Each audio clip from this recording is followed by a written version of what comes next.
que é bom pra mim, é onde eu quiser estar.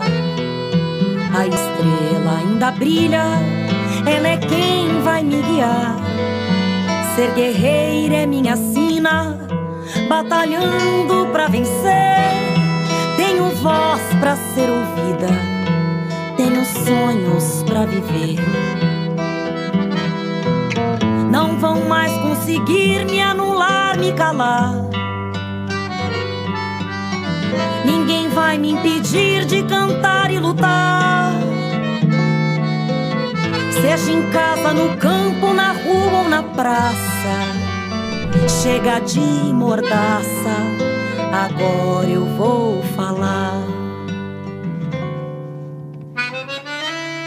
Porque eu sou mulher pra fazer acontecer. Eu sou uma delas, são elas por elas, ocupando os espaços de poder. Janeiro é o mês da visibilidade trans e o TV Elas por Elas preparou uma semana especial para falar sobre o tema. Na aula de hoje, recebemos a presidenta do Fórum Nacional de Travestis e Transsexuais Negras e Negros, Giovana Baby.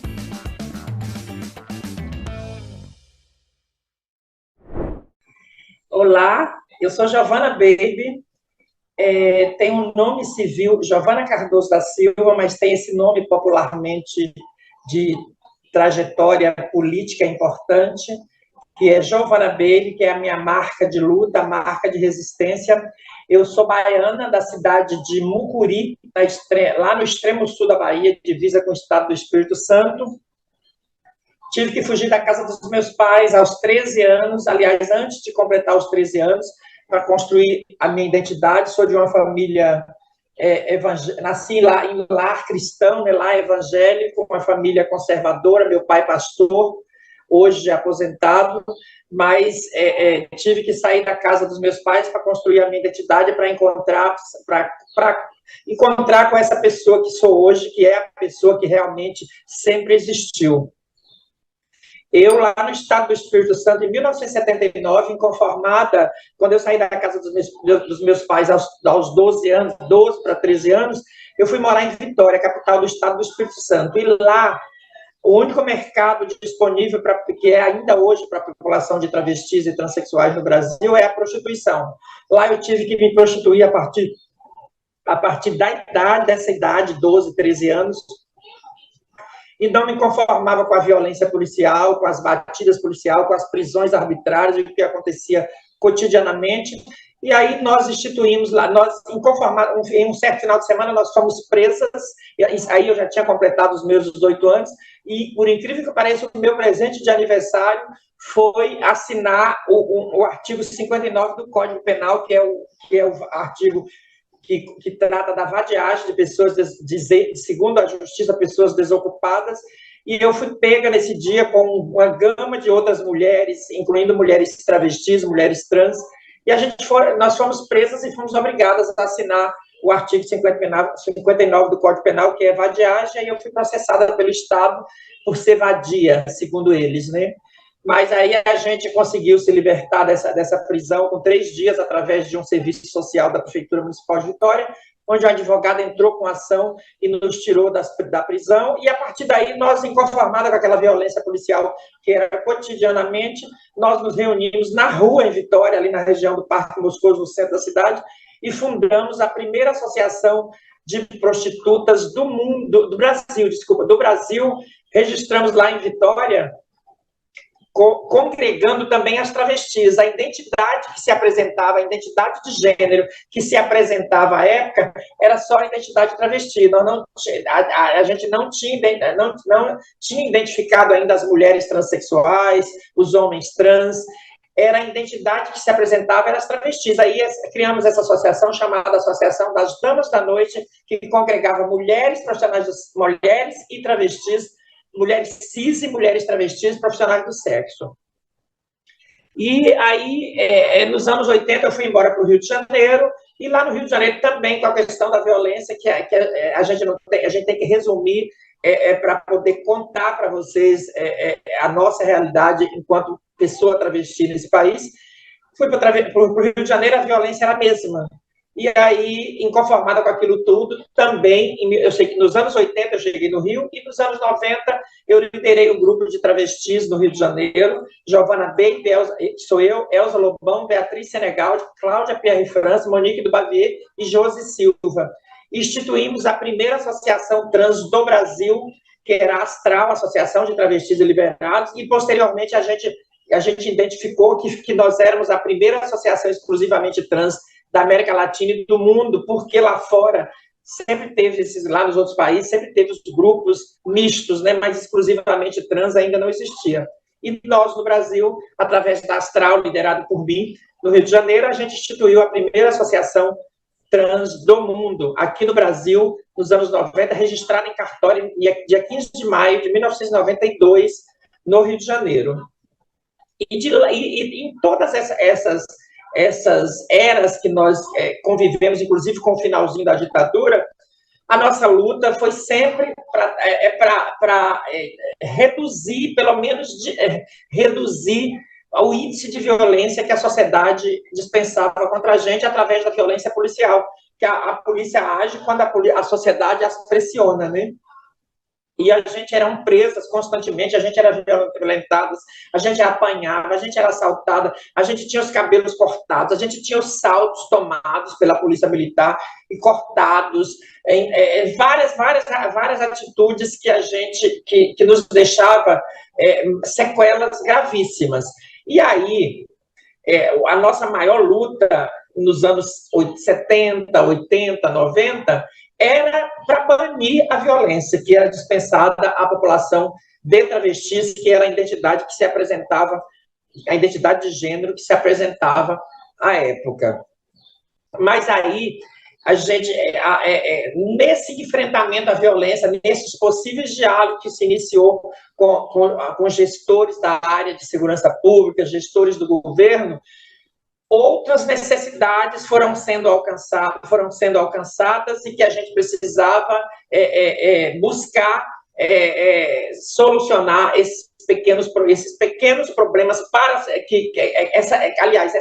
essas pequenas conquistas que podem ser muito pequeninas para a sociedade, mas que são grandiosas para a população trans. E aí a gente começou também a pensar na questão do nome social. Nome social é a forma como o indivíduo se identifica e gostaria de ser apresentado perante a sociedade. Que lá nos anos 90 a gente chamava de codinome, e nome social é uma palavra muito recente, então a gente chamava de codinome. E nós começamos a dialogar, o primeiro diálogo nosso, das pessoas travestis, com a questão do nome social, foi com o deputado Fernando Gabeira, do Partido Verde, e com a deputada Cida Diogo, do PT, ambos do Rio de Janeiro, que, inclusive, em acordo, eles apresentaram um projeto de lei no Parlamento brasileiro, onde permitia que a cédula de identidade das travestis do Brasil tivesse o espaço para incluir o seu codinome, que era o que tratávamos na época, hoje nome social. Esse projeto caminhou e depois os deputados não foram eleitos e ele foi arquivado, logicamente. Mas é bom registrar essa luta que os estados começou a autorizar o uso do nome social de pessoas trans nos seus estados, agora, menos de 10 anos. O Decreto 8.727 de 2016, da Presidência da República, normatizou o uso do nome social pelos órgãos e entidades de administração pública federal direta, autárquica e funcional. Ou seja, nos órgãos da União Federal é obrigatório o respeito ao nome social. Então, é seu direito ser respeitado pelo nome e pelo gênero ao qual se entende, independente de retificação por meio do registro civil ou em cartórios por meios judiciais. Isso também se aplica a qualquer unidade de atendimento da área de saúde e hospitais do país. E a gente, já nos anos 80 e 90, a gente já discutia esse codinome, que hoje nome social, a gente já queria essa mudança, tanto que em 1990 o então deputado Gabeira e a então deputada Cida Diogo já dialogou com nós e apresentou essa proposta de projeto de lei, permitindo que a gente não queria nem mudar, que a gente achava que era utopia lutar pela mudança total do nome. Na época, a gente não acreditava, a gente achava uma utopia, mas que pudéssemos incluir na nossa carteira, no nosso documento de identidade brasileira, o nosso codinome, né? E isso a gente ficou muito, muito feliz, a gente lutou bastante, conseguimos organizar encontros nacionais, nós reunimos, em 1995, no Rio de Janeiro, por exemplo, nós reunimos 250 travestis de todos os estados do Brasil, de todas as regiões brasileiras, para discutir o codinome, para discutir a violência policial, mas, em especial, a inclusão desse codinome na cédula de identidade, para traçarmos estratégias de mobilizar outras instituições e mobilizar o parlamento para que essa proposta do Gabeira e a Cida Diogo caminhasse no parlamento. Infelizmente, a gente não conseguiu caminhar por questão de eleição, o deputado Gabeira não se reelegeu, e a deputada Cida Diogo virou prefeita de uma cidade no interior do Rio de Janeiro, e o outro deputado, a gente não conseguiu dialogar com o outro deputado, e o projeto de lei não caminhou e foi arquivado. Mas aí, com todas essas lutas, vem os estados, o primeiro estado do Brasil, o Pará, editou portaria determinando que pessoas travestis e transexuais pudessem usar os seus codinomes na administração pública, na administração pública e privada dentro do estado do Pará, e depois veio o Piauí também, que foi o segundo estado, aí veio vários outros estados, todos os estados, enfim, a decretaram, uns por decreto. No Piauí, por exemplo, é lei estadual, foi através de lei. Primeiro editou-se uma portaria e, posteriormente, por lei estadual aprovada pela Assembleia Legislativa, que, inclusive, está em vigor ainda. E veio, posteriormente, o Supremo Tribunal Federal permitiu que nós fizéssemos a resignação de nome e gênero diretamente em cartório, sem a necessidade de cirurgia e sem a necessidade de ação judicial. O Supremo Tribunal Federal, o STF, julgou procedente, em 1º de agosto de 2018, uma ação direta de inconstitucionalidade e reconheceu aos transgêneros que assim o desejarem, independentemente da cirurgia de transgenitalização ou da realização de tratamentos hormonais, o direito à substituição de prenome e sexo diretamente no registro civil. Eu, por exemplo, consegui mudar ainda por ação judicial, que foi muito bem antes da decisão do STF. Foi uma conquista assim, gigantesca, foi uma luta que a gente viu o resultado fluir, que para nós, pessoas travestis, pessoas transexuais e homens trans, é grandiosa, ela é do tamanho de um mundo para nós.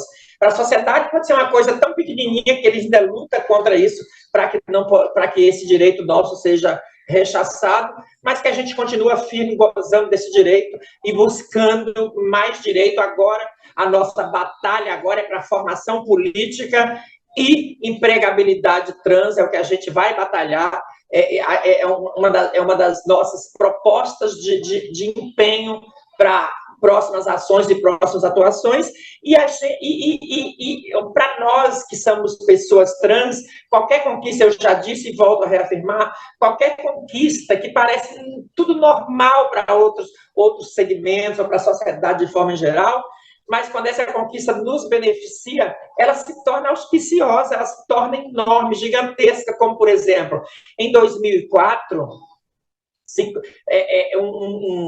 o ministro de Estado recebeu pela primeira vez na sua história um grupo de travestis, um grupo de pessoas travestis e transexuais.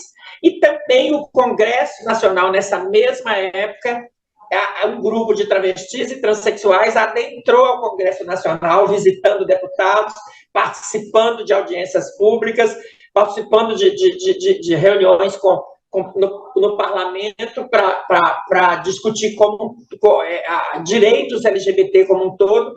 E aí, essa data, 29 de janeiro, no dia que a gente adentrou esse parlamento, e no mesmo dia que fomos recebidas pelo então ministro da Saúde, a gente decidiu transformar essa data no Dia Nacional da Visibilidade Trans, porque a primeira vez que parece coisa tão comum, mas a primeira vez na história de um país que um ministro de Estado recebe um grupo de travestis e que se tornou notícia nas redes, nos noticiários, nos jornais, na mídia como um todo.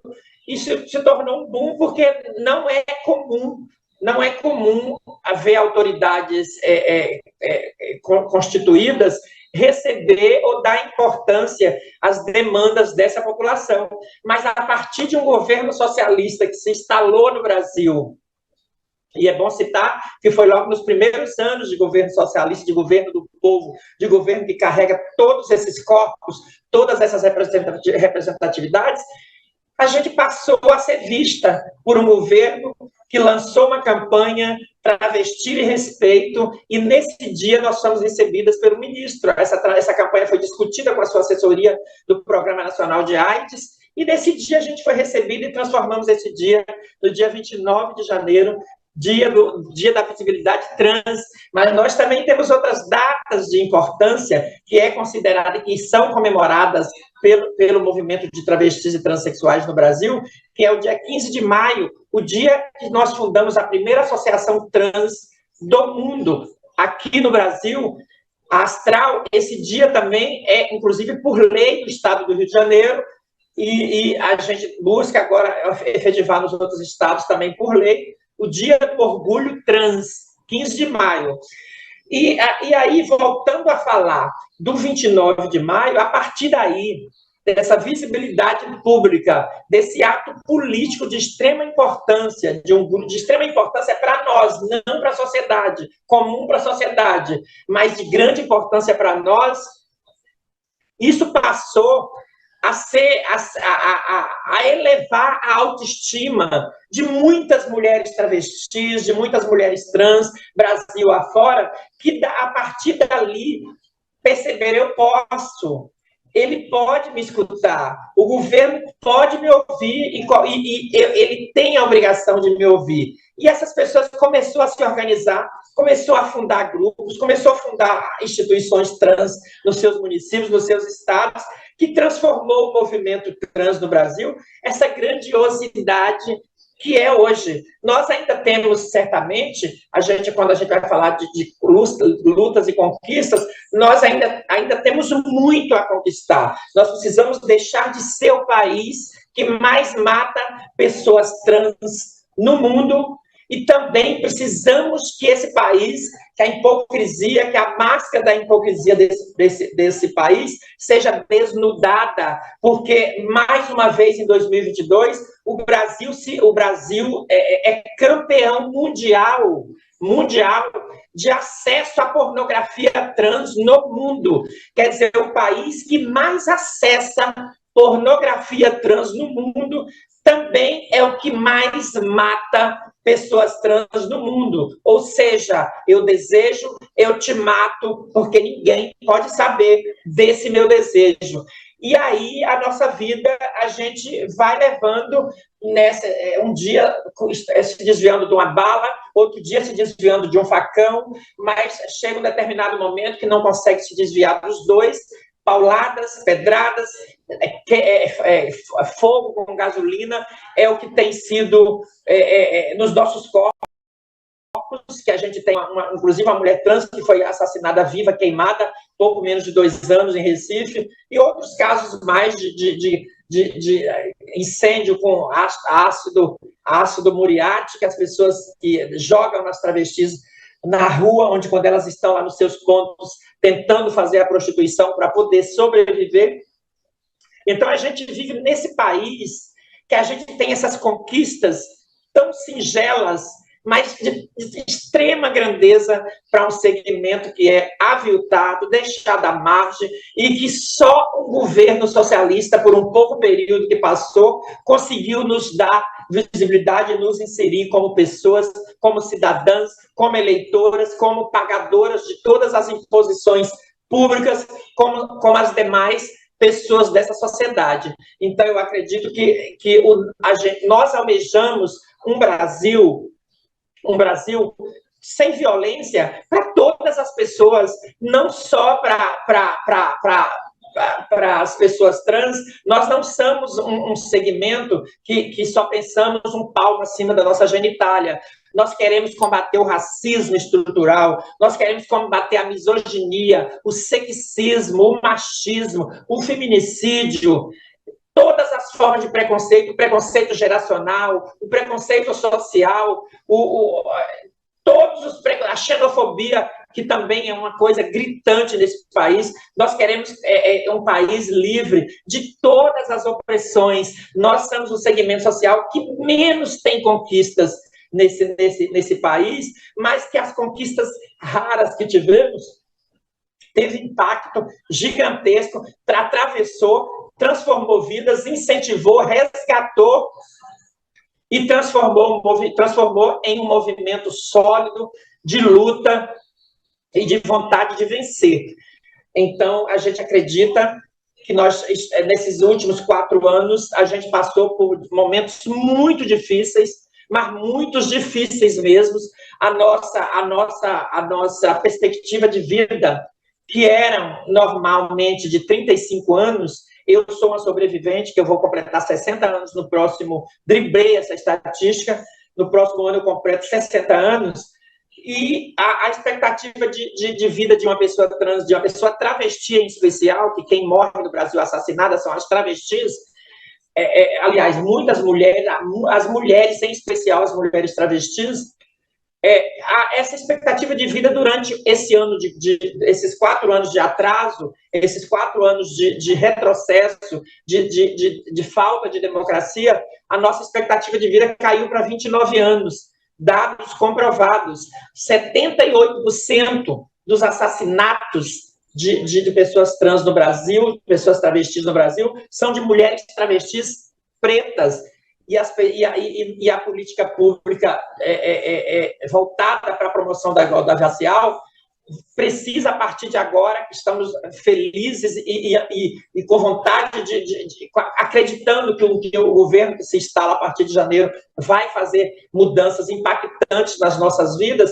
É preciso que a igualdade racial abarque também a luta das mulheres travestis, das mulheres transexuais e dos homens trans pretas e pretos, porque foram essas 6 mulheres pretas travestis que lá em 1990 criou esse movimento gigantesco de tamanha importância para o Brasil e que é coeso no momento das eleições, quando nós decidimos mudar, que o que estava posto aí nesses 4 anos não era o que o Brasil precisava. Nós precisávamos mudar, a gente precisava mudar, a gente precisava trazer de volta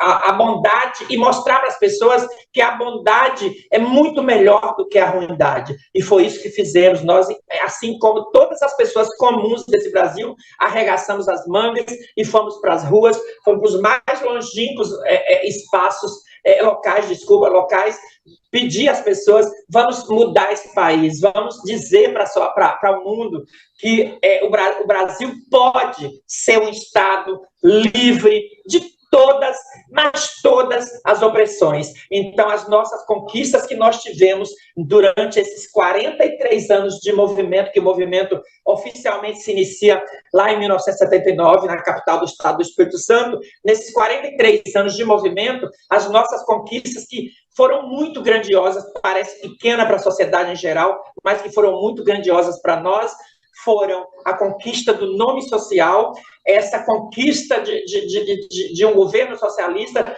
nos colocar diante do Brasil e nos mostrar elas existem, elas são travestis, elas existem e vocês precisam respeitá-las. Foi isso que o governo socialista fez nos anos a partir dos anos 90, nos anos 2000, e isso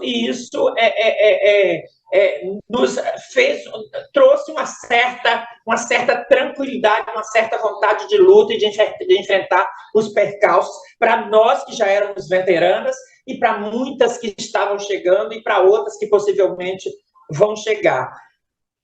Essas conquistas parecem mínimas, repito, mas foram grandiosas. Agora, os nossos maiores desafios é fazer com que nos tornamos um país onde eu possa trabalhar em qualquer emprego que eu escolher para a minha vida, onde eu possa ter a minha formação, onde eu possa estudar, graduar, formar, doutorar, seja lá o que eu desejar para mim, e que a prostituição seja apenas opcional, ela não seja o único espaço que essa sociedade arcaica, preconceituosa, dispensa à população de travestis desse país. Essa é a nossa luta, que a gente vai agora acampar nesse governo socialista, que é o que a gente acredita, que foi o que a gente acreditou ao depositar o voto na urna, e é o que a gente acredita que vai transformar e vai impactar nossas vidas. É o que a gente precisa aprender. A gente precisa estudar e aprender para poder afirmar que ninguém nasce preconceituosa. Os pais é que ensinam os seus filhos a ser preconceituosos. Então, eu acredito que nessas inserções que a TV PT pratica através desse veículo importante de comunicação necessário, educar as pessoas para transformar o mundo em um mundo plural, em um mundo sem opressão, em um mundo onde todas as pessoas serão pessoas. Como eu afirmei, eu reafirmo e vou estar sempre reafirmando. As pessoas não nascem preconceituosas. Os seus pais, os seus progenitores as ensinam e os ensinam a ser preconceituosos. Porque, por exemplo, quando uma criança vai estudar em uma escola, mesmo que a criança ela já nasce, ela não vira trans, ela já nasce em trans. Você não percebe preconceito, você não percebe. Eu por exemplo, eu não fui discriminada quando percebia que eu era, como ele chamava à época, efeminada, né? Efeminado, que eles diziam à época. Na verdade, era a minha feminilidade que aflorava e eles diziam, e a sociedade falava efeminado. Eu nunca fui preconceito, eu nunca senti nenhuma forma de preconceito e não acho que as crianças nos discrimina por a gente ser a pessoa que somos. Mas a partir que os seus pais percebem que essa pessoa o seu filho está estudando com uma pessoa diferente, com uma pessoa que tem identidade diferente, os seus pais é que começam a tomar partido pelos seus filhos que estão na escola e começa a as orientar, e essas crianças normalmente passam a perceber esse comportamento preconceituoso dos seus pais e passa a imitá-los. Por quê? Porque se a gente for fazer uma avaliação de preconceito, por exemplo, eu conheço uma menina trans com 6 anos de idade, ela está estudando, ela está no pré-primário. Inclusive, saiu uma matéria com ela. Ela não sofreu nenhuma forma de preconceito dos coleguinhas da escola até os pais deles descobrir que essa menina era trans. Saiu até matéria, inclusive, parece que é de João Pessoa. Até os pais descobrir que essa menina era trans. A partir daí, a vida dessa menina virou um sofrimento. Os alunos começaram a praticar bullying. Logicamente, do que eles viram, eles captou o que eles ouviram dos pais nas suas casas, né, e começou a fazer bullying com essa criança não pôde mais ficar na escola, teve que ver uma outra forma dessa menina estudar. Então, eu afirmo sempre por isso e por experiência própria. Por experiência própria, como eu muito bem disse. Os pais ensinam seus filhos a serem preconceituosos. Não existe criança racista, não existe, as crianças não nascem racistas, as crianças não nascem misóginas, machistas, nem transfóbicas. Os pais, os seus progenitores, é que as ensinam e os ensinam a serem ruins. Ninguém nasce ruim, né? Ninguém nasce ruim, porque ser preconceituoso, para mim, é ser ruim. Então, por experiência própria e por outras experiências do convívio que a gente viaja esse Brasil todo, fazendo levantamento e levando conhecimento para as pessoas, a gente capta essas informações, a gente busca tentar ajudar de alguma forma, e a gente tem essas informações, e a gente pode garantir e afirmar que nenhuma criança, nenhuma pessoa nasce preconceituosa. É isso. Esta foi a primeira aula que trata sobre visibilidade trans. Anote na sua agenda que amanhã tem mais. Você pode acessar todas as aulas disponíveis na playlist TV Elas por Elas Formação, no canal da TV PT no YouTube ou em formato de podcast no Spotify.